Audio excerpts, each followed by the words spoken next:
오늘 말씀 요한계시록 17장입니다. 17장과 18장 바벨론의 멸망과 심판에 대한 이야기를 합니다. 여기서의 바벨론은 사도 요한 시절의 로마 제국을 이야기하지요.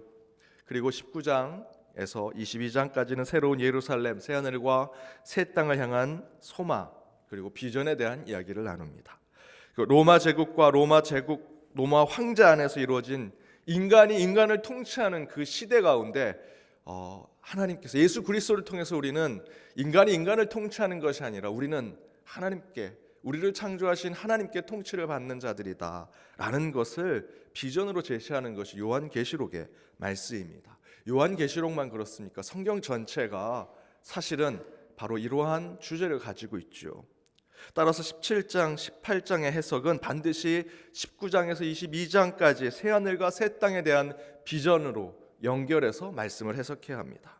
그런데 자꾸 17장, 18장의 해석을 자의적으로 해석해서 자기들 입맛에 맞는 해석을 하는 이들이 있습니다.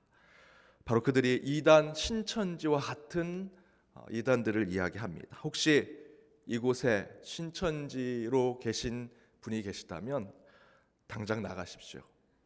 우리 교회에 있을 수 없습니다.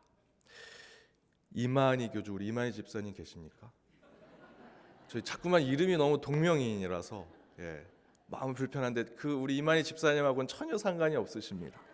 그 이만희 교주의 또 이만희 교주가 있는 그 신천지를 그곳을 통해서 자기 배를 채우고 살아가는 사람들을 위해서 잘못된 교회에 빠져서 바보 같고 쓸데없는 일 하지 마시고, 정말 신천지가 진짜 교회라면 기존 교회 와서 존벌레처럼 기존 교인들 흔들지 마시고 당당하게 세상 나가서 비신자들 전도하십시오. 그렇지 않으면 신천지는 요한계시록의 말씀처럼 비참한 최후와 심판을 맞이하게 될 것입니다. 제가 개척할 때 한 4-5번 외부에서 전화가 왔습니다. 신천지 다락방 아니면 구원파라고 생각이 듭니다.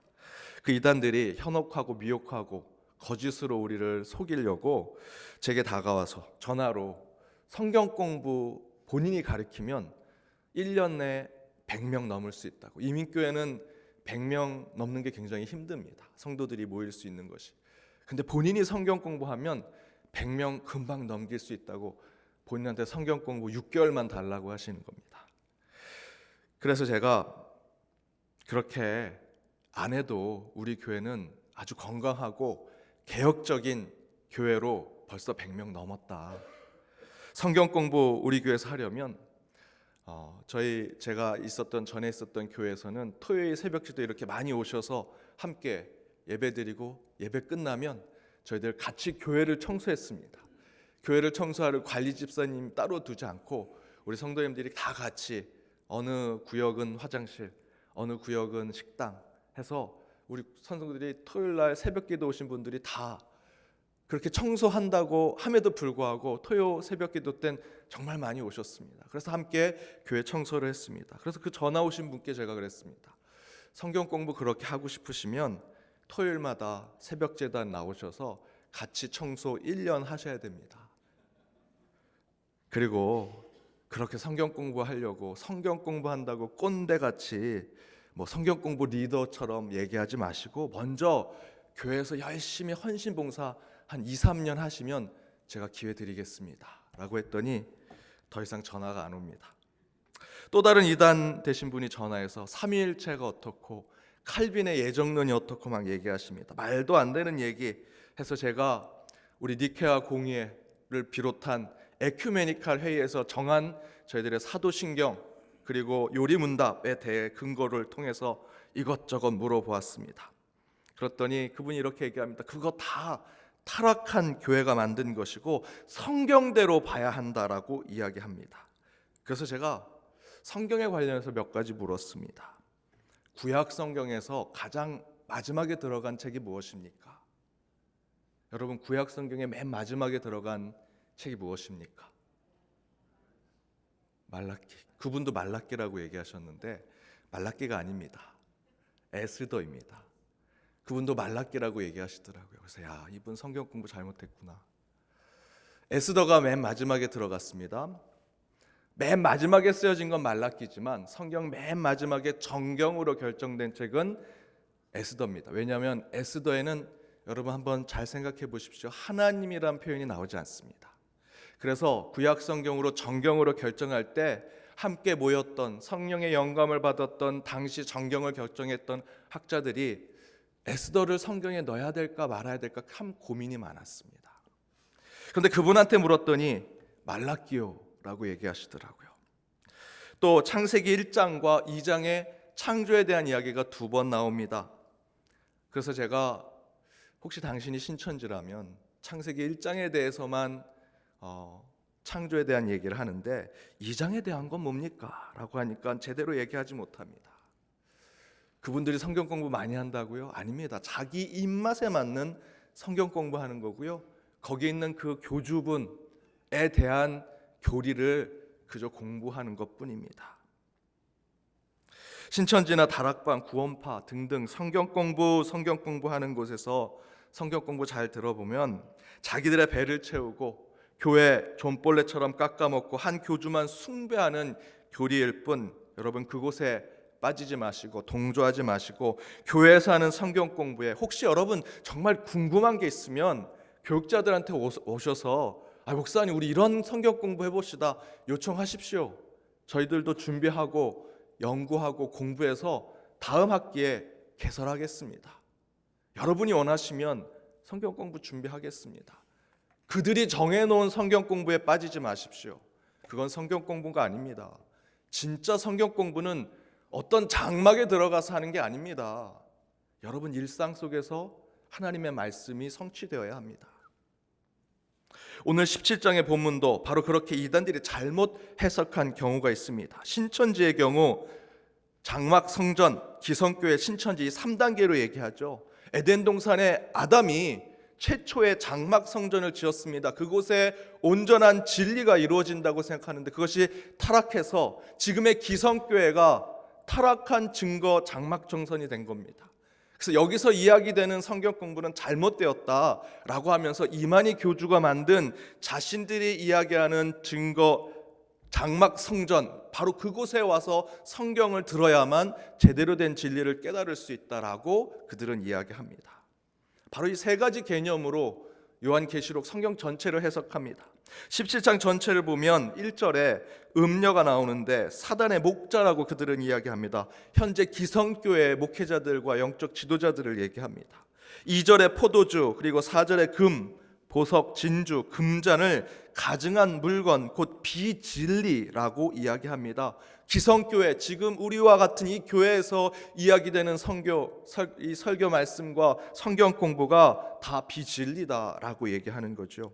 그래서 6절에 여자가 성도들의 피와 예수의 증인들에 대한 피를 취한지라라고 표현하면서 기성교회들이 잘못된 교리로 성도들을 비진리로 이끌고 있다라고 주장합니다. 그래서 이만희 교주와 그 추종자들이 새로운 장막을 만들어 자기들이 진짜라고 주장하고 있습니다. 그래서 신천지 예수교 증거 장막 성전이라는 이름을 가지고 있죠. 자기들 장막 안에 와서 성경을 들어야만 성경의 진리가 제대로 풀린다라는 것입니다. 앞에서 말씀드렸던 대로 여러분 어느 곳에 가서 성경 공부하는 것이 진정한 것이 아닙니다. 다시 말씀드리지만 여러분 한 분 한 분이 교회이기 때문에 여러분 일상의 삶 가운데 하나님의 말씀이 풀어져야 하고 그 가운데 성취되어야 합니다. 오늘 본문에 아주 잘못되고 왜곡된 신천지의 해석은 9절에 나옵니다. 9절에 보시면 7머리, 7산에 대한 이야기가 나오죠. 7교회와 7개 교단 또는 7개 노회라고 그들은 말하면서 10절에서 13절까지 하나님의 증거 장막을 더럽히고 악하게 만들었다고 주장합니다. 그러면서 14절에 어린 양이 더불어 싸운다. 그 어린 양이 바로 신천지에서는 이만희 교주라고 얘기합니다. 처음엔 그렇게 얘기 안 합니다. 들어가고 또 들어가고 깊이 들어가면 바로 그 어린 양이 이만희 교주라고 얘기하죠. 그리고 16절에 음녀가 발개벗게 되는 수치를 겪게 될 것이다. 자기들 때문에 교회가 곧 수치를 당할 것이라는 겁니다. 살을 먹고 불사른다는 것은 잘못된 교리를 가르쳐 말씀으로 심판하겠다라는 뜻입니다. 그래서 신천지가 교회 곳곳에 침투해서 그렇게 성경 공부에 혈안이 되어 있는 이유가 그것입니다. 잘못된 그 말씀의 비진리를 자기들이 새로운 말씀으로 그들을 수치스럽게 만들겠다. 그래서 교회 곳곳에 가서 말씀을 전하는 영적 지도자, 특별히 목회자를 흔들고 곳곳에 성경 공부를 따로 만들어서 그곳으로 교회를 힘들게 만들려고 하는 이유가 바로 그것입니다. 사랑하는 연동교회 성도 여러분, 이런 쓸데없는 이단 교설에 빠지지 마시기 바랍니다. 깨어 기도하는 자들이 되셔야 합니다. 이런 쓸데없는 이단 말고 여러분 나라와 민족을 위해서 더 기도하십시오. 이 교회에 아픈 환우들 얼마나 많습니까? 힘들게 살아가는 분들 너무 많습니다. 그분들을 위해 기도하시는 여러분 되셔야 합니다. 교회 개혁과 교회 갱신을 위해서 우리는 더 기도하고 더 교회를 바로 세워 나아가는 우리 연동교회가 되어야 합니다. 신천지 교주가 죽으면 망합니다. 지금까지 이단들이 그런 역사를 보여주었습니다. 125년 된 이단 교회는 없습니다. 왜 우리 연동교회가 125년의 신앙과 교리의 전통과 역사를 지켜냈겠습니까? 다른 건 아닙니다. 이곳의 주인은 하나님이셨기 때문입니다. 그것을 한 번도 잊지 않았기 때문에 125년 동안 우리 연동교회는 하나님이 주인이셨기 때문에 그 믿음의 전통을 지켜낸 것입니다. 일제 통치 속에서도 국가 권력, 일본 천황이 아니라 우리 연동교회는 복음으로 세워진 하나님의 교회였음을 잊지 않았기 때문에 지금까지 그 역사를 지켜온 것입니다.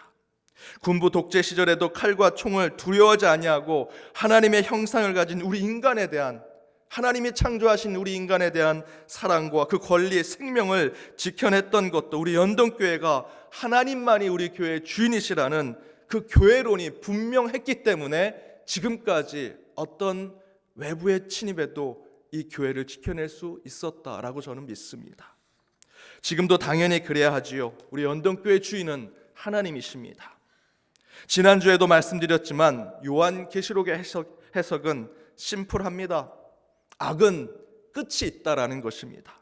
사단은 끝내 멸망하고 하나님 앞에 굴복할 것입니다. 그렇다면 당연히 하나님의 몸 되신 이 교회는 믿음을 지키는 곳이 되어야 합니다.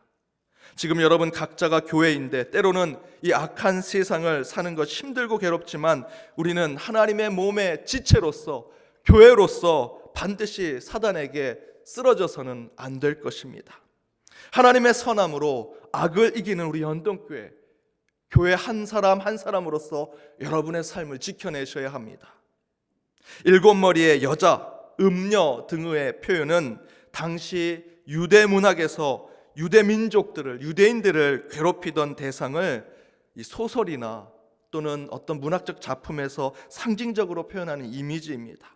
곧 바벨론 포로 시기에는 바벨론을, 로마 제국 시대에는 로마 제국을 바로 음녀, 일곱 머리의 여자라고 표현하는 것입니다. 그 여자가 음행하고 백성의 배를 취하다라는 뜻은 기성교회가 성도들을 비진리로 이끌었다라는 뜻이 아니라 로마 제국 시대에 초대교회가 핍박당하던 모습을 표현하는 것입니다. 하지만 그런 해석보다 더 중요한 것은 그 음녀, 그 여자, 그 악한 짐승들은 모두 끝이 있다라는 것입니다. 바벨론도, 로마 제국도, 신천지도, 통일교도 진짜 지금 하나님의 몸된 교회를 흔드는, 여러분 신천지 통일교 무섭지 않습니다. 더 우리 교회 안에 무서운 것은 황금 망능주의, 물질 만능주의, 돈이면 모든 것이 해결될 것이라는 진짜 우상, 그리고 돈과 권력, 명예, 교회를 사랑으로, 하나님의 사랑으로 하나로 만들지 못하는 우리 인간의 이기심, 교만, 자기자랑, 헛된 철학의 판단과 정죄의식 등등이 실제로 음녀요, 짐승이라는 것입니다. 그 음녀요, 짐승 다른 곳에서 찾지 마시기 바랍니다. 이미 우리 마음속의 일부를 차지하고 있습니다. 우리를 쓰러뜨리려고 하고 넘어뜨리려고 하는 것 신천지 통일교 아닙니다. 우리 안에 있는 돈을 더 사랑하는 것, 더 하나님보다 높은 자리에 앉으려고 하는 교만함, 나를 더 뽐내려고 하는 내 자랑하는 모습, 또한 남을 탓하고 남을 정죄하려고 하는 내 안에 있는 이 미움과 시기와 질투의 마음들, 여러분, 그것이 음녀요, 짐승의 모습입니다. 이런 영적 정죄 속에서 그것을 이겨낼 수 있는 것은 먼저 저와 여러분이 깨어있는 자가 되어야 합니다. 여러분, 이 새벽에 깨어 왜 이곳에 오셨습니까? 깨어있는 자가 되기 위해서 오신 것 아닙니까? 먼저 말씀으로 깨어있는 자가 되십시오. 기도로 깨어있는 자가 되십시오. 찬양으로 깨어있는 자가 되십시오. 그렇게 깨어있을 때 우리는 영적 전쟁에서 이길 수 있습니다. 제가 지난 지역 전체 모임 때 말씀에 대한 특강을, 말씀 묵상에 대한 특강을 했습니다.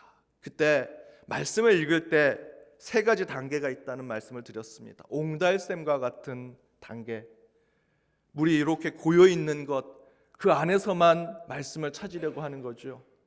그러나 여러분, 그 옹달샘과 같은 그 말씀의 묵상에서 이제는 그 옹달샘이 쭉 뻗어서 강으로 나가는 말씀의 해석과 적용이 우리 가운데 있어야 합니다.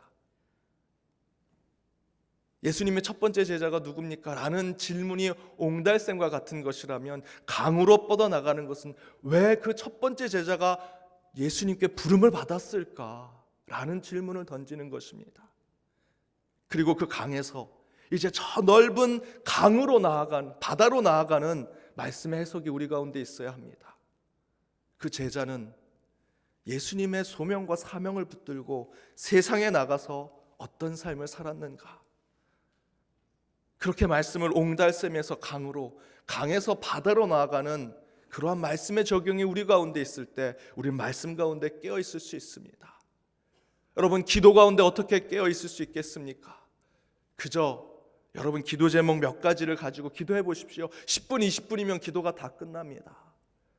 그곳에 머물지 마시고 기도가 다 끝났다면 이제 주님의 음성을 들으십시오. 이제 주님 말씀하십시오. 내 얘기만 하는 기도가 아니라 듣는 기도를 하겠습니다. 주님의 음성을 듣겠습니다. 여러분, 기도로 깨어있는 것은 이제 내 기도가 위로 올라가는 것에서 하나님의 뜻이 나에게 임하는 것까지 함께 붙잡는 것이 기도로 깨어있는 것입니다. 영적 전쟁에서 이길 수 있는 것은 깨어있는 것입니다. 또 다른 하나는 지금의 해석, 지금의 상황, 지금의 현실, 지금의 모습만 보지 말고 하나님의 미래, 하나님의 꿈, 하나님의 내일, 하나님의 새하늘과 새 땅을 함께 보라는 것입니다. 17장, 18장만 해석하면 그곳에 묶여서 우리는 이단으로 빠질지 모릅니다. 하지만 17장과 18장의 해석은 반드시 19장에서 22장 하나님의 새하늘과 새 땅의 그 해석이 같이 연결되어야 합니다. 저와 여러분의 지금 이 진흙탕 같은 함정에 빠져 있는 터널 속에 있는 이 삶, 그러나 여기서 해석이 되면 어둠만 있습니다. 암흑만 있습니다. 그러나 우리는 저 끝에 보이는 빛과 함께 내 삶이 해석되어야 합니다. 지금 내가 진흙판에 있어도 저 빛을 향해 걸어갈 것이다. 내가 힘들고 어려운 길을 걷고 있을지라도 저 높은 산에 올라가면 저 모든 것을 다 볼 수 있는 정상에 이르는 자가 될 수 있을 것이다. 여러분, 하나님이 우리에게 주신 내일 꿈과 비전을 보며 지금의 이 삶을 해석하시는 저와 여러분이 되기를 바랍니다. 지금 이 두 가지의 담대한 신앙, 깨어있는 그리스도인, 또한 하나님의 내일을 소망하는 그리스도인이 되어서 지금의 이 영적 전쟁과 같은 삶 속에, 이 세상 속에 반드시 교회를 지켜내고 여러분의 삶이 오직 주님 앞에 온전히 나아가는 자가 되기를 주님의 이름으로 축복합니다. 기도하시겠습니다. 은혜가 풍성하신 하나님 감사합니다. 주님께서 허락하신 이 새벽 제단 가운데 함께 모였습니다.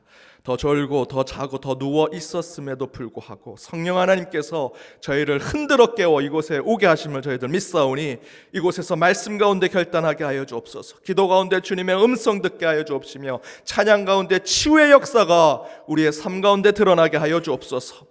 오늘 주신 말씀을 붙들고 나아갑니다. 영적 전쟁과 같은 이 세상 속에서 진흙판 같은 세상에 살고 있는 저희의 삶이 17장 18장에 묶여있지 않게 하여 주옵소서. 음료와 짐승의 해석에만 묶여있지 않게 하여 주옵소서. 저 높이 있는 새하늘과 새 땅에 하나님의 비전과 하나님의 꿈과 함께 해석될 때 깨어있는 저희 가운데 하나님 주님의 음성을 듣게 하여 주옵시며 내일의 소망을 품고 나아가는 참된 연동의 성도들이 될 수 있도록 주님 축복하여 주옵소서.